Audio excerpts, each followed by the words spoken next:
तो आप लोगों का स्वागत है मेरे एक और न्यू ब्लॉग में। उम्मीद करती हूँ कि मेरा जो भी ब्लॉग है वो आप लोगों को पसंद आता होगा। तो गाइज़ यहाँ पर हो रहा है सुबह का टाइम और यहाँ पर मेरा जो है चाय पानी सुबह का हो चुका था। तो यहाँ पर आ गई थी मैं खाना बनाने और खाना में आज कुछ तामझाम नहीं था गाइज़। बस प्रॉपर खाना जो मैं डेली बनाती हूँ वही बना रही थी। उसके बाद यहाँ पर खाना भी बन रहा था, तब तक मैं चली आई रूम को भी क्लीन करने। तो यहाँ पर आजकल मेरे बच्चे सो रहे हैं, मतलब मेरा भाई आया हुआ ना, तो सारे बच्चे को एक साथ ही सुला देती हूँ। तो ये वाला जो रूम है थोड़ा मैसी मैसी होता है, मुझे इसको ना डीप क्लीनिंग करना है इस रूम का कभी। तो मैं उसका भी वीडियो ज़रूर बनाऊंगी डीप क्लीनिंग का।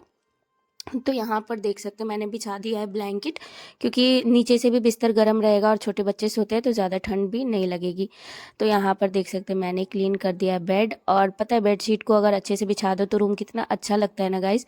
उसके बाद यहाँ पर चली आई थी मैं किचन में सब्जी, मतलब एक सब्जी तो मेरा रेडी हो चुका था, दूसरा सब्जी का प्रिपरेशन करने। तो यहाँ पर देखिए मेरा दाल में भी सीटी लग रहा है और दूसरी तरफ मैं सब्जी भी बना रही हूँ। तो आज बना रही हूँ सीम और बैंगन, मतलब भाटा मिक्स करके सरसों डाल करके सब्जी। ये सब्जी हमें बहुत अच्छा लगता है, आलू आलू मिक्स करके बनाते हैं। तो यहाँ पर वही मैं बना रही थी और एक साथ कर रही थी सारा काम भी गाइस। और क्योंकि सुबह सुबह तो इतनी ज़्यादा काम हो जाती है कि पूछो ही मत। फिर यहाँ पर हम लोग सोते हैं जहाँ, उसकी भी क्लीनिंग कर दी। इसका बेडशीट मुझे चेंज करना है, थोड़ा गंदा सा लग रहा है। तो अब नेक्स्ट डे करूँगी, क्योंकि आज तो मैंने कपड़े धुले नहीं थे, तो मैंने सोचा कि चलो नेक्स्ट डे ही धो लेंगे। उसके बाद फिर यहाँ पर देखिए मैं जो भी कपड़े थे उसको सेट करने लग गई। काव्या के पापा के लिए निकाले मैंने कपड़े। काव्या के पापा हो चुके थे खाना खाने के बाद रेडी, क्योंकि उनको जाना था गांव में। और मेरा लल्ला को देखिए, ये मेरा लल्ला ऐसे डांस कर करके खाना खा रहा था। उसके बाद यहाँ पर काव्या के पापा ने मांगा था पानी, मैंने पानी दिया और अपना काम करने चली गई। तो काव्या के पापा जो है ना वो सुबह सुबह इसलिए जल्दी रेडी हो गए थे क्योंकि उनको कुछ काम था गाँव में। और गाँव से आज मेरी जो सासू माँ है ना, उन्होंने फ़ोन किया था कि कुछ सामान वगैरह है तो ले जाने के लिए, तो इसीलिए वो रेडी हो चुके थे गांव के लिए, वो निकल गए थे। और यहाँ पर मैंने साफ़ सफाई करना शुरू कर दिया था। तो वहाँ काव्या के मामा खा रहे, उन लोगों में बताया इतना ज़्यादा फ्रेंडशिप है ना गाइस कि पूछो ही मत। मतलब ऐसा लगता है कि जैसे सहेलियाँ रहती है ना एक टाइप की, वैसी वो मामा से मिलजुल के रहती है। मुझे अच्छा लगता है देख के। यहाँ पर काव्या के पापा चले गए थे और वेदर दिखा दिया मैंने आप लोगों को कैसा था सुबह में। लेकिन 12 बजे के करीब में धूप निकल चुका था, बहुत ही अच्छा लग रहा था गाइस। अगर ठंड के मौसम में धूप देख लो ना तो भाई एकदम मूड फ्रेश हो जाता है। उसके बाद यहाँ मैंने लगाया पोछा। और मैं आप लोगों को बता दूँ कि मैं हर दिन पोछा नहीं लगाती हूँ गाइस, 2 दिन पर, ठंड के मौसम में 2 दिन पर पोछा लगाती हूँ। तो आज मेरा पोछा लगाने का टर्न था। उसके बाद मैंने पहनी आज पिंक कलर की सुंदर सी साड़ी। पहनी नहीं, मतलब पहनूंगी थोड़ी देर बाद। यहाँ पर मैंने धूप निकल गया था, मैंने सोचा कि चलो गेहूं में धूप लगा देते और रात में आटा वाटा पिसवा लेंगे तो बना लेंगे कुछ रोटी वगैरह। उसके बाद यहाँ मैंने गेहूं को फैला दिया अच्छे से धूप में, देख सकते हैं आप लोग। और मेरा ना टंकी ओवरफ्लो हो गया था गाइस, इस वजह से पानी पानी हो गया पूरे छत पे। तो यहाँ पर मैं नहा धोआ के चली आई थी पिंक कलर की साड़ी पहन के। ये साड़ी मुझे बहुत अच्छी लगती है क्योंकि काव्या के पापा ने मुझे गिफ्ट दिया था ये। हम लोगों में बरसाइत पूजन होता है ना, बट सावित्री का व्रत, उसमें गिफ्ट किया था। और यहाँ पर हो चुकी थी मैं रेडी। ज़्यादा मैं रेडी वेडी नहीं होती हूँ गाइस, मैं बस क्रीम वगैरह लगाती हूँ, सिंदूर बिंदी। फिर मैंने थोड़े बहुत रील बनाया, उसके बाद मैं चली आई थी सूट पहन के। वही मैं यहाँ पर बता रही हूँ कि मैंने कपड़े चेंज कर लिए गाइस, मुझे साड़ी में बहुत ज़्यादा हेडेक होती है। उसके बाद मैं छत पर बैठ करके सुखा रही थी गेहूँ और यहाँ पर ये दोनों भाई बहन खेल भी रहे थे, मेरे से बातें भी कर रहे थे। और मुझे ना अच्छा ही नहीं लग रहा था अकेले बैठे बैठे, क्या करूँ, पर अगर उठ के जाऊँगी ना तो कबूतर एक भी गेहूँ रहने ही नहीं देगा। उसके बाद यहाँ पर हो गया था शाम और मैं फटकने लग गई थी गेहूं को साफ करने, मतलब अपने भाषा में फटकना बोल दिया मैंने।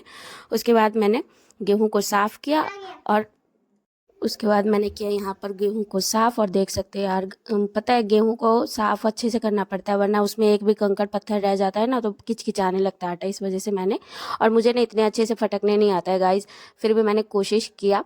और यहाँ पर देखिए मेरा हो चुका है गेहूं साफ। और पता है इतना ज़्यादा इसमें कंकड़ पत्थर इस बार था ना, पिछली बार तो मेरी सासू माँ ने ना इसको साफ करवा के भिजवाया था, बस मुझे धोना था और सुखाना था। लेकिन इस बार मुझे इसको बिनना भी पड़ा और साफ़ अच्छे से करना पड़ा, वरना किचकिच लगता, आटा खाने में नहीं मतलब अच्छा लगता और सारी मेहनत बर्बाद भी हो जाती।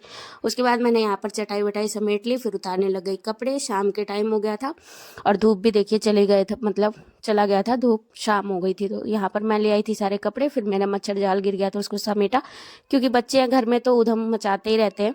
उसके बाद यहाँ पर जितने भी मोटे कपड़े थे मैं सबको साइड कर लूँगी और पतले वाले छोड़ दूँगी।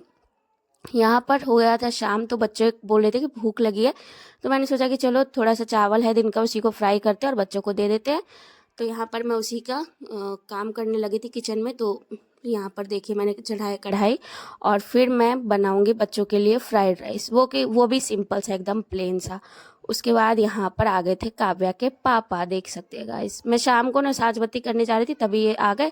इन्होंने कहा कि मैं गाँव से कुछ कुछ लाया हूँ, तो मैं चली गई थी किचन में, और आज मेरे गांव से आया था बहुत सारा चीज़।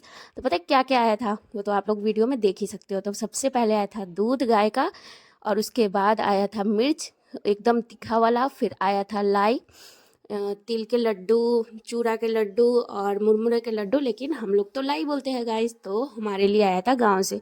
उसके बाद यहाँ पर देखिए गोभी वगैरह, काव्या के पापा सब्जी ले आए थे, और आलू वगैरह।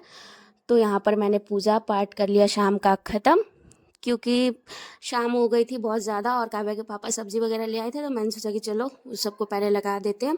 और गोभी भी ना मेरे गांव से ही आया था गाइस। तो यहाँ पर मैंने की शाम की पूजा, और देख सकते हैं आप लोग कितना मस्त, मतलब ना ऐसा लगता है कि ठंड में ना आप लोगों के साथ भी ऐसा होता है कि जिस दिन धूप निकलती है उस दिन इतनी ज़्यादा ठंड लगती है। मेरे साथ तो ऐसा ही होता है गाइस। फिर मैंने यहाँ पर जो मेरे गांव से दूध आया था उसका बनाया खीर चावल का, और ये खीर इतना टेस्टी बना था गाइस कि पूछो ही मत।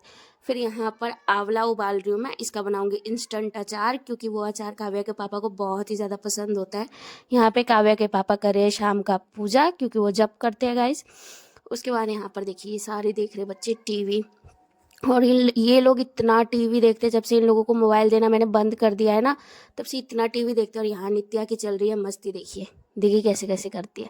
और इसका ना बॉडी फेस इस तरीके से मचलता है ना, मतलब बहुत अच्छा लगता है देखने में। कभी कभी तो गौर से देखती रहती हूँ कि क्या क्या करते हैं। देखिए देखिए कैसे मुंह चमकाएगी अभी तो हम लोगों में चमकाना बोलते हैं, वैसे ये बहुत स्टाइल झाड़ती है यार, इतनी छोटी सी है, देखिए देखिए कैसे कर रही है। तो मुझे ना अच्छा लगता है। और काव्या को मैं बोलती, काव्या तू कहाँ छिपी हुई है, दिख ही नहीं रही है, तो वो भी निकल करके सामने आई कि मैं तो यहाँ हूँ, रिमोट ले रखा है मैंने, मैं तो देख रही हूँ। उसके बाद मैंने रिमोट में लेकर काव्या के पापा देखने लग गए थे, तो उनको दे दिया। और यहाँ पर काव्या पढ़ाई कर रही है, तो मैं उसका फेस पे थोड़ा जूम करके आप लोगों को दिखाती, देखिए देखिए कैसे हंस रही है तो उसके साथ ऐसी मस्ती करती रहती हूँ मैं। और यहाँ पर देखिए इन लोगों की सबकी, मेरा लल्ला भी पढ़ रहा है, वो सिर्फ बुक के ऊपर से ही गाड़ी गाड़ी गाड़ी तब से करा जा रहा है। यहाँ पर मम्मा के साथ वो अपने खेल रहा है। यहाँ पर छोटी बिटिया मेरी देख रही, देखिए देखिए इसके मुंह में कागज है, मैंने बोला इसको निकालो, गंदा बात होता है, ये सब नहीं रखना चाहिए। और यहाँ पर देखिए वो ना अपने आप ही में मस्त रहती है गाइज, और ऐसा बच्चा होना भी चाहिए। और यहाँ पर आ गई थी मैं शाम का खाना बनाने। तो पता है शाम के खाने में तो खीर मेरा बन ही चुका था। फिर मैंने सोचा कि चलो यहाँ पर जो है अपना ये काम जो है निपटा लेते हैं फटाफट से। तो मैंने बना लिया अचार। अचार मैं रेसिपी डाल चुकी हूँ ऑलरेडी, अगर आप लोगों को चाहिए तो कमेंट में बताना, मैं डाल दूँगी। उसके बाद यहाँ पर पहले मैंने अचार को ही रेडी कर लिया। मैंने सोचा कि अचार को मिक्स करके रख देते हैं, तो खाना खाने टाइम में हो जाएगा हम लोगों के लिए इंस्टेंट अचार। फिर यहाँ पर मैं चढ़ा दी सब्जी। तो मैं बना रही थी मिक्स वेज, चाहे देखो सब्जी चार ही था उसमें, बैंगन गोभी और कद्दू और आलू, लेकिन हमारे लिए हो गया मिक्स वेज। तो यहाँ पर मैं उसी को बना रही थी गाइज, बहुत ही आसान तरीके से बनाया, क्योंकि मैं नॉर्मल है सब्जी, ठीक है, इतना ज़्यादा वो नहीं है कि इसमें ये बहुत ही आसान तरीके से बनाती हूँ। मैं कुछ भी बनाती हूँ तो मुझे ज़्यादा तामझाम करना पसंद नहीं है। तो मेरा खीर तो ऑलरेडी बन चुका था, यहाँ पर चढ़ा दिया सब्जी। फिर मैंने जो अचार है उसके मसाले को मिक्स किया। और देखिए सरसों का तेल कच्चा डाल देते हैं ना अचार में, तो उसका टेस्ट ही बढ़ जाता है। वैसे तो हम लोग सरसों को भी पीस करके डालते हैं, भूनकर हल्का हल्का सा, ज़्यादा नहीं। और उसके बाद यहाँ पर मिला दिया मैंने, मिक्स कर दिया बहुत ही अच्छे से अचार, क्योंकि उसमें सारा फ्लेवर मसाले का चला जाए। और यहाँ पर मैं सब्जी भी साथ साथ में बनाती जा रही थी, और मैंने डाला एक टमाटर काट करके, क्योंकि अगर सब्जी में टमाटर ना हो तो भाई टेस्ट ही नहीं आता, और ख़ास तौर पे मिक्स सब्जी में, मिक्स वेजिटेबल में। तो वही यहाँ पर मैं काट रही हूँ। उसके बाद यहाँ पर देख सकते हैं आप लोग। और पता है मेरे किचन में ना इतनी ज़्यादा लाइट की कमी है गाइस, पता है इसी वजह से मुझे रिंग लाइट का सहारा लेना पड़ता है, वरना होता ही नहीं है मुझसे कुछ भी।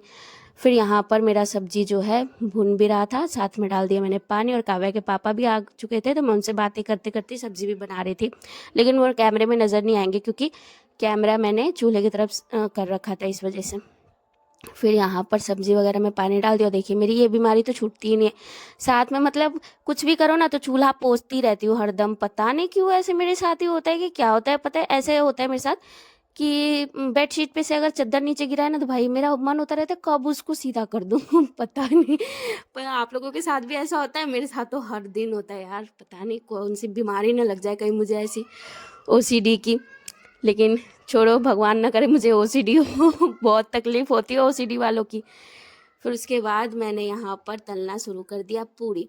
तो पूड़ी मैं बच्चों के लिए बना रही, इस वजह से मैं ज़्यादा लाल नहीं कर रही हूँ, अपने लिए बनाती तो लाल कर देती और हम लोग खाएंगे थोड़ी देर बाद। तो यहाँ पर सबसे पहले मैंने खिलाया बच्चों को, तो बच्चों का प्लेट मैंने लगा दिया। यहाँ पर देख सकते हैं आप लोग, खीर पूड़ी सब्जी का। और यहाँ पर बच्चे हैं तो सिर्फ आलू आलू दिया मैंने उनको खाने के लिए। और फिर मैंने खीर पूरी, अब मेरी बेटी सब तो पूरी खीर खाती ही नहीं, मैंने अपने भाई को दिया। तो यहाँ पर दिया उसे खाना सभी को। और देख सकते हैं आप लोग, पता है मेरे बच्चे ने इतना ज़्यादा परेशान करते, देखिए कागज़ कागज़ पूरे में फाड़ फाड़ के रख देते हैं। तो यहाँ पर मैं पूरी भी तल रही थी, बच्चों को भी खिला रही थी साथ साथ में, और ये लोग खा रहे इतने मस्त तरीके से। मेरा लल्ला भी बोल रहा है देखिए कुछ कुछ। और इन लोगों को ना मतलब हर मिनट पे लड़ाई होता है, मिनट मिनट, पता नहीं बड़े होंगे तो कैसे रहेंगे। फिर यहाँ हम अपने लिए खाना लेकर जाने लग गए घर में। तो उम्मीद करती हूँ ये वाला जो ब्लॉग है आप लोगों को पसंद आया होगा, पसंद आएगा तो सब्सक्राइब